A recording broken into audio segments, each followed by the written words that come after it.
pertanyaan saya, memang selama ini Pak Febri dan kawan-kawan ada kondisi darurat, ada kondisi ancaman yang sangat itu sehingga harus dijaga oleh TNI.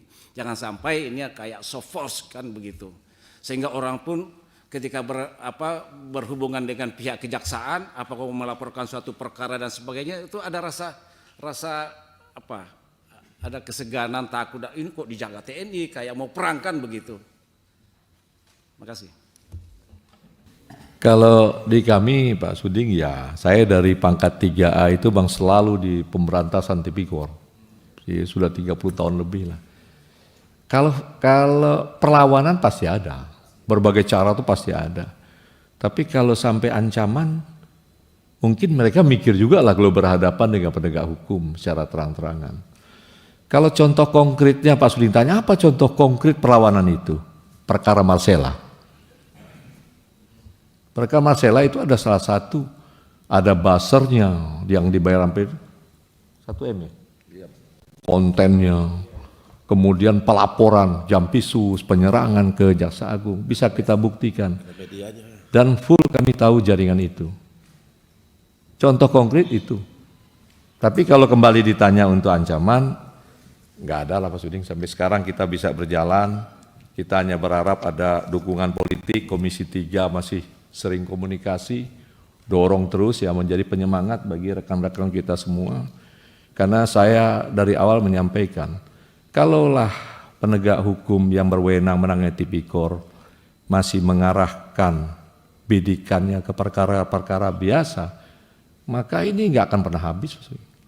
Tapi kalau dia masuk ke area-area yang memang jaringannya banyak, ya, dan ini sifatnya dia terkendali dengan kebijakan, ini dibongkar, ini ada baiknya. Contoh kayak tekstil kan kita tangkap di Batam, tangkap Jawa Tengah, karena kita lihat sudah sulit sekali industri tekstil ini bersaing.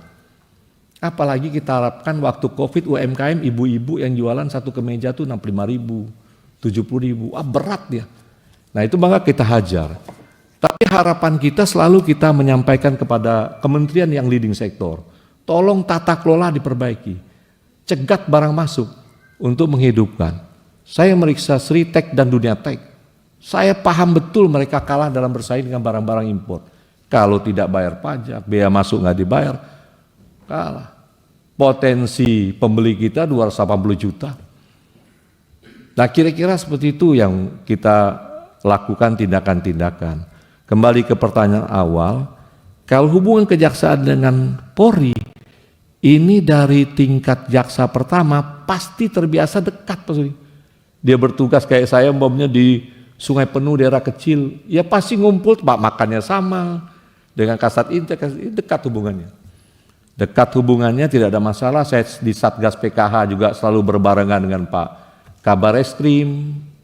Kebetulan ada Pak Kasum dan Pak Kabar Eskrim sebagai wakil saya di Satgas Penertiban Kawasan Hutan. Jadi tidak ada masalah. Cuma kalau kembali tanya kenapa ini TNI, ini memang ketika ada jam pitmil, ini kebanyakan memang nuansa pengamanan itu yang jaksa tidak begitu paham, banyak diserahkan memang dengan jam pitmil Pak Suding. Sehingga Pak Jampitmil ini yang mengorganisir bagaimana sistem, bagaimana cara yang kita juga jaksa mungkin ilmunya juga tidak terdidik seperti itu. Nah kemudian ada beberapa saya bawa juga surat permintaan dari Jampitmil ke teman-teman TNI untuk pengamanan. Mungkin lebih tepat kebijakan ini mungkin di Biro Umum atau di bidang pembinaan dengan Jampitmil. Tapi kalau di Pisus clear. Kita nggak ada masalah dalam proses penanganan juga kita minta bantuan polisi, kemarin dikejari-kejari juga tetap prosesnya juga minta bantuan polisi.